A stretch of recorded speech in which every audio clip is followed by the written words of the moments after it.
बिस्मिल्लाहिर्रहमानिर्रहीम। जैसे कि आप जानते हैं, ये मुहर्रम उल हराम का महीना शुरू हो चुका है और ये इस्लामी साल का पहला महीना है। तो हम इस इस्लामी साल के पहले महीने में ऐसी चंद गलतियां करते हैं, ऐसे चंद काम करते हैं जो कि हमें बिल्कुल नहीं करने चाहिए, हरगिज़ नहीं करने चाहिए। इन्हीं की वजह से पूरा साल घर में बेबरकती और परेशानी रहती है, रिज़्क में भी तंगी रहती है। तो उन कामों में जो सबसे पहला काम है, वो ये है कि हर किस्म के गुनाह को बिल्कुल छोड़ दें। क्योंकि सूरह शूरा में अल्लाह रब्बुल इज़्ज़त फरमाते हैं कि मा असाबकुम मिन मुसीबतिन बिमा कसबत अयदीकुम, कि तुम्हें कोई भी परेशानी या तकलीफ़ नहीं पहुंचती मगर तुम्हारे हाथों के कमाए हुए गुनाहों की वजह से तुम पे मुसीबतें आती हैं।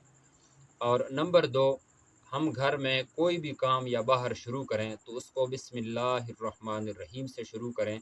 इसकी वजह से भी घर में बरकत रहती है, रोज़ी रिज़्क में बरकत रहती है। तीसरा जो काम है वो है कि घरों में ख़वातीन कोई भी काम करें, मसलन खाना पका रही हैं, आटा गूँथ रही हैं, तो सर पे दुपट्टा बिल्कुल ना हटने दें, सर पे हर वक़्त दुपट्टा रहे, वरना इसकी वजह से भी घर में बेबरकती आती है, रिज़्क रोज़ी में तंगी और परेशानी आती है। और चौथा जो काम है, वो ये है, ये बिल्कुल ना करें कि फ़ज्र की नमाज़ के बाद सोना, इससे भी घर में बेबरकती आती है, परेशानी और तंगी होती है। और पाँचवाँ जो काम है, वो है कि जब मेहमान आ जाए, तो उस पे नाराज़गी का इज़हार करना, ख़फ़ा हो जाना, क्योंकि मेहमान तो अल्लाह ताला की तरफ से एक रहमत है, तो इस पे ख़फ़गी का इज़हार करना, ये भी घर में बेबरकती का सबब है। तो ये वो चंद काम थे कि जिनमें से आखिरी काम ये है कि गालम गलोच करना, मसलन किसी को गाली देना या किसी पे लानत करना, ये वो 6 काम थे कि जिनकी वजह से घर में बेबरकती आती है।